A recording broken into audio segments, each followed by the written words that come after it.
Hello dear children, how are you all? I hope you are doing good. Today we are going to do worksheet number 37. This is of English for class 9. You all know what you are supposed to write here and here, and this is for 29th September 2020. Alright, you all know that children love to play games, whether indoor or outdoor. So today in this worksheet, we are supposed to fill a kind of word puzzle game.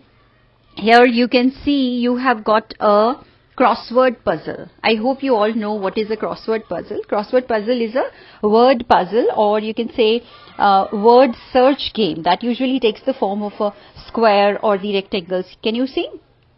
These rectangles, this is a kind of grid of boxes, and you have to fill these boxes with the correct letter or word or phrase sometimes. And how? By solving clues which lead to the answers. So here you are given some clues and you have to choose the correct answer, and then you have to fill the boxes with the correct letters. Here you are supposed to write the letters and fill the correct letters and make the correct word. Alright, so are you all excited to play this wonderful game? Good, very good. Now students, today's worksheet is based on some of the previous chapters, previous lessons, or the poems you have already done.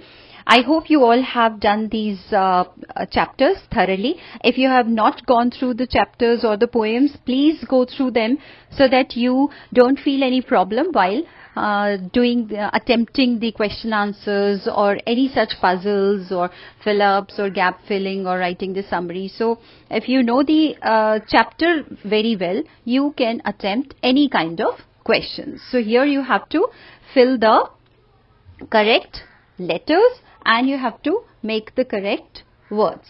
And this worksheet is based on one of your poems. The title of that poem is Wind. That is written by Subramanya Bharati. Then is The Little Girl, written by Catherine Mansfield, which we have done last week's worksheet. Then is The Shehnai of Bismillah Khan, and another one is The Adventure of Toto by Ruskin Bond. So all these related to all these chapters, we are given here some questions and you have to choose the correct answer and then fill the crossword puzzle. So are you all excited to fill this? Good, very good. You have given some words, some clues to fill across. So let me tell you, this is the across form. This is the across. And this is the downward. Can you see? This is the downward and this is across. So this is how you have to fill these gaps. Alright, fill these blanks. So बच्चों, crossword को complete करने के लिए यहाँ पे कुछ आपको fill-ups दिए हुए हैं और कुछ ऑप्शंस दिए हुए हैं. उन फिलअप्स को फिल करने के लिए आपको करेक्ट आंसर चूज करना है और उसको फिर करेक्ट प्लेस पर आंसर को अपने लिख देना है. तो पहले हम एक बार इसको समझ लेते हैं और फिर हम देखेंगे कि उसको वहां फिल कैसे करना है. You all know, I know you all are very intelligent children. आप लोगों को सबको मालूम है कि कैसे उसको क्रॉसवर्ड में फिल करना है. तो पहले अक्रॉस वाले देख लेते हैं. अक्रॉस फॉर्मेट मैंने आपको बताया ये होता है. This is the across format and this is the downward format. Alright, so यहां पर हम अभी अक्रॉस फॉर्मेट देखेंगे. ठीक है, अगर आपने करेक्ट आंसर चूज किया लेकिन करेक्ट जगह पर उसको नहीं लिखा है तो भी आपका आंसर रॉन्ग हो सकता है. So be careful. Alright, the first one is dash Khan was a famous shehnai player of India. Options are given to you. Amjad Ali, Shahrukh, Bismillah and Imran. Amjad Ali Khan is a famous sarod player of India. There is another beautiful instrument that is known as sarod. You might have seen that instrument, and he plays that instrument very well. But here you have to write the name of the Shehnai player. Next is the Shah Rukh Khan. Shah Rukh Khan can't, I suppose he can't play Shehnai so well. He's a very good actor and you all boys and girls know him very well. So this can't be the option. Then is Bismillah and then is Imran. So the correct option is, yes, you all have guessed it correctly. The correct option is Bismillah. So here in the crossword puzzle, across on the first number we'll write Bismillah. First we'll understand the answers and then we'll fill it quickly in the crossword puzzle. All right. Now the fourth one is number 4 is there in across as well as in the downward format. So you need to be very careful while filling that in the crossword puzzle. Now next one is finally Kezia realized that her father was quite cold-hearted, cruel, caring and reserved. Who is a cold-hearted person? Cold-hearted person is one who is not bothered about the other person's well being, और जो किसी को दूसरे के बारे में उसको इतना ध्यान नहीं होता. सपोज एक बच्चा है, छोटा है, वो आपके सामने गिर गया है तो हम लोग भी सिंपैथाइज हो जाते हैं, तुरंत उस बच्चे को सोचते हैं कि उठा लें, उसको दवाई लगा दें. या लेकिन जो कोल्ड हार्टेड पर्सन्स होते हैं दे आर वेरी स्टर्न. वो अपनी जो फीलिंग्स है उनको अंदर ही दबाए रखते हैं. वो बाहर जाके किसी की हेल्प करना या आगे बढ़ के किसी की मदद करना नहीं करते हैं. और क्रूअल तो आपको पता ही है, जो व्यक्ति बहुत क्रूर होता है ना. देन इज केयरिंग, जो सबका ध्यान रखने वाला होता है वो केयरिंग. और रिजर्व्ड होता है the one who doesn't speak much, जिसे कि इंट्रोवर्ट भी कह देते हैं. अंदर ही अंदर फीलिंग्स को दबाए रखता है लेकिन बाहर नहीं आने देता. That person is introvert person. So यहां पर जो हमारा जो करेक्ट ऑप्शन है वो कौन सा हो जाएगा बच्चों? केजिया के फादर. आपको पता होगा अगर आपने स्टोरी पढ़ी है तो at the end of the story when she got frightened by that nightmare, so his father quickly went into the room and he hugged her and he took her back into his room, और बहुत प्यार किया उन्होंने. तब उसको पता चला finally last में कि उसके फादर जो है बहुत ही ज्यादा क्या है? Caring है. So caring is the correct option. All right. Now let's move on. Next is in the beginning, Kezia used to dash while talking to her father. You all must have read the story. Last worksheet में भी मैंने आपको अच्छे से clear किया था उस story को. तो शुरू में वो केजिया जो थी सिर्फ अपने फादर से ही बात करने में बहुत ज्यादा घबराती थी. बहुत ज्यादा उस टाइम पर जब वो बात करती थी तो वो अटक जाती थी. She used to स्टैमर, है ना. तो स्टैमर होता है वर्ड जबकि हम जब बात करते हैं तो बीच बीच में हॉल्ट कर देते हैं. अदरवाइज चकल जो होता है आपने देखा होगा जब कोई दांत पीस कर कुछ गुस्सा करता है, दैट इज कॉल्ड चकल. Alright. And then is study, पढ़ाई करना, एंड अनदर इज आर्ग्यू, बहस करना. Alright, so these are not the correct answer. The correct answer is stammer. So she used to stammer while talking to her father because her father was very a disciplinarian person, got very angry very soon. So वो डरती थी अपने father से. So correct answer is stammer. Next is it's on the 7th point. ये 7th point पर आपका जाएगा across में. across मैंने आप सभी को बता दिया है. This is the across format. Then is one day she was dashed home due to cold. अब इसमें आपको बेटा ये preposition भरनी है in, into, on और at. ठीक है, मैं आपको एक बार ही बता देती हूँ इन ऑप्शंस के बारे में so that आपको prepositions भी ये वाली अच्छे से क्लियर हो जाए. तो आंसर, खाली आंसर मैं बता दूंगी आपको, उसको आप रट्टा लगा लेंगे तो that is not of your use.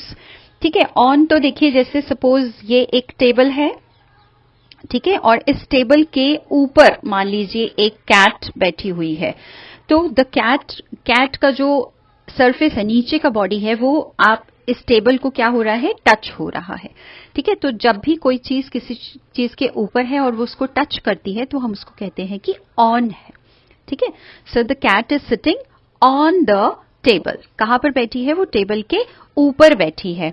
अब वो कमरे अपने होम के ऊपर तो बैठी नहीं होगी, तो ये वाला तो ऑप्शन हमारा कैंसिल ही हो गया. ऑन तो आएगा नहीं. अब आ जाता है इनटू. इनटू का मतलब होता है जैसे मान लीजिए बेटा ये दरवाजा है, ठीक है, और आप यहां कमरे के बाहर खड़े हैं और यहां से बाहर से आप जब अंदर जाते हैं, बाहर से जब आप अंदर जाते हैं that is known as into. बाहर से अंदर की तरफ जाना. ठीक है. तो ऐसा भी नहीं है कि वो जो है अपने बाहर से कमरे में अंदर गई, कमरे में तो गई नहीं है, ऐसा भी नहीं है. सो ये वाला इनटू वाला जो ऑप्शन है ये भी रॉन्ग हो गया, ये भी नहीं है. अब बचती हैं दो ऑप्शंस, इन और एट का option. Both these prepositions are used to describe locations and time. लेकिन अब लोकेशन में अगर बिल्कुल एग्जैक्ट लोकेशन दी हुई है तो हम बेटा उसमें at का यूज करते हैं. और वो वाली लोकेशन जो है बहुत ज्यादा स्पेसिफिक होती है, जैसे I'll meet you at the coffee shop, I'll meet you at the highway, meet me at the zebra crossing. तो हम क्या कर रहे हैं, उसमें बहुत स्पेसिफिक दे रहे हैं. या फिर कई बार होता है कि दिल्ली में मैं मयूर विहार में रहती हूं, तो दिल्ली जो हो गया बड़ा प्लेस है, वो उसको कह देंगे इन, और उसके अंदर एक छोटा प्लेस है मयूर विहार, तो वो हमने कह दिया at. So I live at Mayur Vihar in Delhi. समझ गए. अब वो अपने घर है, घर का जो होम है, उसका जो घर है वो बहुत स्पेसिफिक प्लेस है. सो आप कौन सा ऑप्शन इसमें फिल कर देंगे, आप इसमें फिल कर देंगे at. So at is the correct answer. One day she was at home. वो घर जो उसका प्लेस है उसमें वो थी, ड्यू टू कोल्ड. कोल्ड हो गया था ना उसको एक दिन. Alright, next is 9th number. Author's grandfather bought a baby monkey from a, ये आपको ऑलरेडी उन्होंने दिया हुआ है. जो ग्रैंडफादर थे उन्होंने एक टोंगा वाले से, तांगा वाला जिसे आप हिंदी में कहते हैं, तो उससे 5 रुपीज में वो मंकी जो था, जिसका नाम क्या था, याद है आप लोगों को उसका नाम? उसका नाम था टोटो. यस. सो टोटो को उसने टोंगा वाले से 5 रुपीज में लिया था.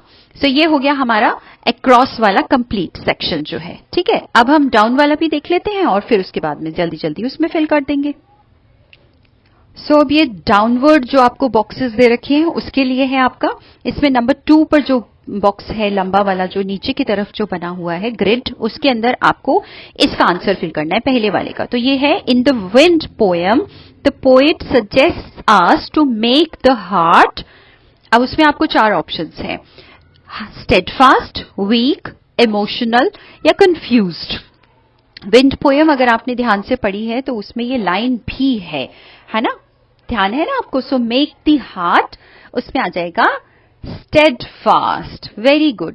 स्टेडफास्ट क्या होता है? Steadfast is unshakeable. विंड चाहे जितना भी आपको नुकसान पहुंचाने की कोशिश करे, आपको चैलेंजेस आपके सामने दे, लेकिन आपको बहुत फर्म रहना है और अपने हार्ट को एकदम कैसे रखना है, फुल ऑफ फर्म डिटर्मिनेशन आपको रखना है.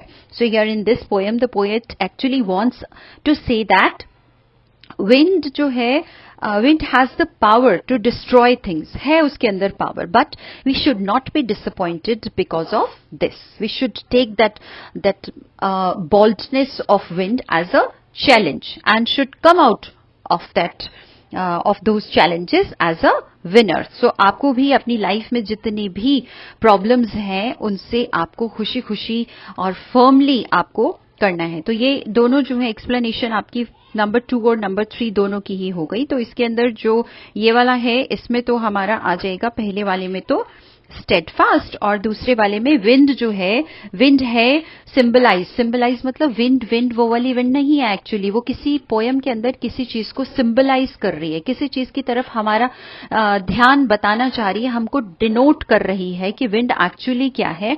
विंड क्या हैप्पीनेस को शो कर रही है, हार्डशिप्स को कर रही है, पीपल को, या फिर साइक्लोन्स को. विंड यहाँ पर हैप्पीनेस को तो डेफिनेटली शो नहीं करी, जैसे कि मैंने अभी आपको बताया. तो विंड यहाँ पर पीपल को भी शो नहीं कर रही और ना ही साइक्लोन को कर रही है. साइक्लोन क्या होता है? साइक्लोन आपको पता होगा, जो स्पाइरल वाला जो तूफान होता है ना, इनवर्ड स्पाइरलिंग जो विंड्स चलती हैं, जिसे हिंदी में कई बार आप चक्रवात बोलते हैं, गोल घूमते हुए, या तो क्लॉकवाइज या फिर एंटी क्लॉकवाइज. तो यहाँ पर वो वाला भी केस नहीं है और ये वाला केस पीपल वाला भी नहीं है. तो यहाँ पर आंसर जो आ जाएगा वो आ जाएगा हार्डशिप्स. हार्डशिप्स मतलब जो भी परेशानियां हैं, जो भी चैलेंजेस हैं, वो विंड सिंबलाइज कर रही है. लाइक आपकी लाइफ में कितने भी चैलेंजेस आ जाए, लेकिन अगर आप फर्मली खड़े हैं, अगर आपका हार्ट जो है वो स्टेडफास्ट है, आप स्टर्डी हैं, आप अनशेकेबल हैं, तो वो चैलेंज में आप as a winner you will come out. ठीक है. तो ये आपने अच्छे से स्टोरीज को रीड करना है, क्योंकि ये स्टोरीज आपके कैरेक्टर को बिल्ड करती हैं बेटा. सो मैं इसको रब कर देती हूं और अगले वाले की तरफ हम बढ़ते हैं. Next is again Bismillah Khan के ऊपर है. Bismillah Khan was awarded Bharat Ratna, the highest dash award in 2001. बेटा उनको बहुत सारे अवार्ड्स मिले थे, अगर आपने उसमें देखा हो. He was awarded with some national awards, like उनको पद्मश्री मिला, पद्म भूषण मिला, फिर उनको पद्म विभूषण भी मिला, और उनको एक Bharat Ratna, this is prestigious award, और ये दिया जाता है बच्चों सिविलियन अवार्ड है. सिविलियंस मतलब जो कि भारत की जनता है, ठीक है, सिविलियन अवार्ड है. एंड द सिविलियन अवार्ड्स जो हैं ये वाले, these are conferred to people with outstanding achievements in their field of work. जिस भी फील्ड में वो काम कर रहे हैं, अगर वो उन्होंने अपना बहुत एक्स्ट्रा ऑर्डिनरी कोई परफॉर्म करके दिखाया है, उनके अचीवमेंट्स एक्स्ट्रा ऑर्डिनरी हैं, आउटस्टैंडिंग है, तो this award is conferred to those prestigious people. And आपको ये भी आपको शायद पता होगा कि this award is presented by the president of India on Republic Day. So यहां पर आ जाएगा हमारा answer civilian award. Next is Toto the monkey के ऊपर है. ये तो आपको अच्छे से पता होगा, बच्चों को वैसे भी शरारते वाले और ऐसे वाली चीजें याद रहती हैं. So Toto was dash but very mischievous monkey. Toto देखो अगली तो बिल्कुल नहीं था, बहुत ही प्यारा सा था. अब देखना है कि प्रेटियर यानी कि कंपैरेटिव डिग्री आएगी, या प्रेटी पॉजिटिव डिग्री, या फिर प्रेटिएस्ट जो होती है superlative degree. You must have read about the degrees of comparison, जिसमें कि पॉजिटिव होता है जिसमें एक पर्सन की कोई भी एक फीचर के बारे में बताया होता है. जब कंपैरिजन करते हैं तो प्रेटियर हो जाता है, जिसमें कि दैन वर्ड का हम इस्तेमाल करते हैं, तो वो तो हमें यहाँ कहीं दिख नहीं रहा है. और अगर सुपरलेटिव आ जाता है कि वो सबसे ही ज्यादा प्यारा है, तो उसके आगे हम उस वर्ड के आगे द वर्ड का यूज करते हैं. तो ऐसा केस भी नहीं है. सो सिंपल हमारा आंसर क्या हो जाएगा? हमारा आंसर हो जाएगा प्रिटी. बहुत, टोटो जो मंकी था वो बहुत प्यारा था, बट वो साथ ही साथ बहुत मिस्चीवियस, बहुत ज्यादा नॉटी भी था. He has bright sparkling eyes थी उसकी, लेकिन आईज कैसी थी उसकी? बहुत ज्यादा नॉटी थी, है ना. कई बार बच्चों को भी कहते हैं ना कि तुम्हारी आईज तो बहुत ज्यादा नॉटी हैं, चमक है उनके अंदर लेकिन वो बहुत ज्यादा नॉटी है. सो लास्ट वन हम पहुंच गए हैं नंबर 8 पर. Grandfather dash Toto along in a canvas bag to Dehradun. सबको वो बहुत तंग किया करता था, तो जब वो देहरादून जा रहे थे तो उन्होंने क्या किया, उसको एक कैनवस बैग के अंदर उसको वो साथ में ले गए थे. अब वो आ जाता है कि टेंस कौन सा आएगा. If you have read about the tenses तो आपको पता होगा कि टेंस जब भी हम कहानी सुनाते हैं बेटा, तो टेंस पास्ट जो इंडेफिनिट टेंस है या पास्ट सिंपल टेंस जो है वो लगता है. तो जो सिंपल है, कहानी सुनाते हैं तो पास्ट सिंपल मतलब पास्ट टेंस में सिंपल लगता है, यानी कि जिसे आप सेकंड फॉर्म कहते हैं. तो टेक्स तो डेफिनेटली नहीं आएगा. टेक्स तो होता है वो आपका जो प्रेजेंट में आता है, इंडेफिनिट टेंस या प्रेजेंट सिंपल में आता है, जिसमें एस और एस आप वर्ड के साथ लगाते हैं. तो ये वाला तो बिल्कुल ही केस नहीं है. टेक अगर आ जाएगा तो भी बिल्कुल नहीं आएगा, ये भी प्रेजेंट है. देन टेकन अगर आप करते हैं तो इसके साथ में हैज, हैव है या हैड का इस्तेमाल करते हैं, वो भी केस यहाँ पर नहीं है. सो यहाँ पर आ जाएगा, क्योंकि स्टोरी जब भी नरेट की जाती है वो हमेशा सेकंड फॉर्म में नरेट की जाती है. लास्ट टाइम भी मैंने आपको बताया था. तो यहाँ पर करेक्ट आंसर आ जाएगा टुक. ठीक है. सो ग्रेट अचीवमेंट, हम सबने ये सीख लिया है. अब देखते हैं ऊपर कैसे फिल कर देना है सुंदर सा. ठीक है, let's see. So first number पे नंबर्स मैंने यहाँ पर अलग से लिख दिए क्योंकि नंबर्स बहुत ज्यादा छोटे थे, जिससे कि आपको देखने में यहाँ पे दिक्कत हो सकती थी. तो मैंने एनलार्ज करके और यहाँ पर नंबर्स लिख दिए हैं, और इसको भी पिक्चर को भी एनलार्ज कर दिया है. Alright. So first across one जो था वो हमारा आंसर हमें समझ में आ गया कि वो है Bismillah. So you need to fill the correct spelling here. देख रहे हैं, BISMILLAH. तो ये हमारा पूरे बॉक्स के अंदर ये हमारा कंप्लीटली फिल हो गया है. उसके बाद हमारा था नंबर 4 का. ठीक है, 4 में अक्रॉस. 4 में अक्रॉस का मतलब होता है, मैंने आपको बताया अक्रॉस का मतलब ये होता है या ये होता है, कौन सा होता है? अक्रॉस का मतलब होता है इस तरह से, जो है ना, मैंने आपको समझाया है. 4th में अक्रॉस यानी कि ये वाला हो जाएगा. तो उसमें केजिया के जो फादर थे उसे फाइनली पता चल गया कि उसके फादर बहुत ज्यादा केयरिंग है. तो यहां पर आ गया हमारा वर्ड केयरिंग. ठीक है. उसके बाद नंबर 6 पर है आपका. नंबर 6 पर क्या है कि वो अपने फादर से बात करते हुए शी यूज्ड टू स्टैमर, है ना, स्टैमर करती थी. ये भी अक्रॉस में है. तो यहां पर नंबर 6 में आ गया हमारा word stammer. You need to write the correct spelling, वरना ये गलत हो जाएगा. ठीक है। Then is number 7। नंबर 7 में आपको करेक्ट प्रेपोजिशन भरनी थी जो कि बहुत छोटा सा था, तो ये आ गया नंबर 7 यहाँ पर at आ गया। ठीक है, नंबर 7 यहाँ पर आपके उसमें नंबर दिया हुआ है वर्कशीट में, मैंने उसको बड़ा करके भी थोड़ा थोड़ा लिख दिया। आई सपोज आपको दिखाई दे रहा होगा, जैसे ये नंबर 3 है, यहाँ पर 2 है नंबर, ये नंबर 1 है ना, ये नंबर 9 है, तो मैंने थोड़ा सा बड़ा करके आपके लिए लिख दिया है। देन इस नंबर 9 ही आ गया है, उसमें वो फिल किया हुआ है उन्होंने पहले से ही आपको एक दिखाने के लिए, टोंगा। ठीक है, देन इज डाउनवर्ड। अब जो नीचे की तरफ हमारे ग्रिड्स हैं उसको हमें फिल करना है। उसमें पहला क्या था हमारा, मेक द हार्ट स्टेडफास्ट, तो हमने करेक्ट स्पेलिंग जो है उसके यहां पर देखिए, यहां पर हमने लिख दिया उसके स्टेड फास्ट। इसमें एस तो ऑलरेडी आप लिख चुके हैं, टी भी आप ऑलरेडी यहां पर लिखा हुआ है, तो बीच के जो आपके लेटर्स हैं वो आपने लिख देने हैं और आपकी पजल कंप्लीट हो जाएगी। ठीक है ना। उसके बाद में आ जाता है, बिस्मिल्लाह खान को भारत रत्न दिया गया था, वो कैसा अवार्ड था, वो एक सिविलियन अवार्ड था। तो सी तो केयरिंग में आपने पहले से लिखा हुआ है, इसके बीच में ए भी यहां पर लिखा हुआ है, तो बाकी के जो सिविलियन के स्पेलिंग है वो आप यहां पर CIVILIAN आप लिख देंगे और वो कंप्लीट हो जाएगा आपका। ठीक है, उसके बाद में टोटो कैसा था, टोटो बहुत प्रिटी था, वो नंबर 5 में डाउन में है, तो नंबर 5 हमारा ये रहा, तो यहां पर हमने प्रिटी लिख दिया। और जो लास्ट वाला है, स्टोरी नरेट जहां पर हो रही है, तो ग्रैंडफादर ने उसको देहरादून में वो कैनवस बैग में लेकर गए, तो यहां पर आ जाएगा हमारा वर्ड टुक, वो भी हमारा यहाँ पर डाउनवर्ड में है, तो वो यहाँ पर आ गया हमारा word took. So I suppose आपको अच्छे से ये वर्कशीट समझ में आ गई होगी, but I would definitely suggest you all that if you haven't read the chapters और the poems till this moment, you go through the chapters well, आप अच्छे से उन्हें पढ़िए ताकि आप इसके अलावा भी जो बाकी के क्वेश्चंस हैं या जो बाकी के एक्सरसाइजेस हैं आप उसे भी अच्छे से कर सके। और आप तो बहुत अच्छे बच्चे हैं सभी, अच्छे से पढ़िए, keep smiling, keep learning and do let me know in the comment section कि आपको आज का ये जो सेशन है ये रजनी मैम की क्लास का कैसा लगा है। Alright, keep smiling, God bless you all and keep learning, keep doing new things as well.